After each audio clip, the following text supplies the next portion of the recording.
pleased to be here in Gurez and to see these lovely, young, smart, well attired and disciplined children of NCC.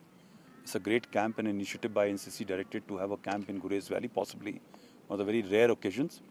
Children from Jammu, from the naval NCC batch have also come here to attend this event. I hope that this initiative continues, and in last about few years, NCC has grown from strength to strength. As regards the situation here in Gurez, you're well aware that Gurez is absolutely peaceful, nice, and especially with the whole ceasefire being in vogue, the people of the border villages have got the long required peace. They are able to carry out their routine activity in a good manner and without any fear or constraints. And life has become normal here in this location.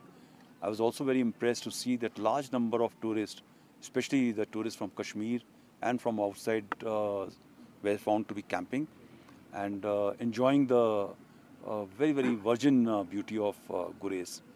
I think tourism is part of the civil Adam, and I think the current dispensation is doing a lot of good work to ensure that in the remote corners also people reach out. Our responsibility as Indian Army is to ensure that good amount of security, peace and stability remains, so that people can roam around into remote areas wherever without any fear of terrorist activities and such like things.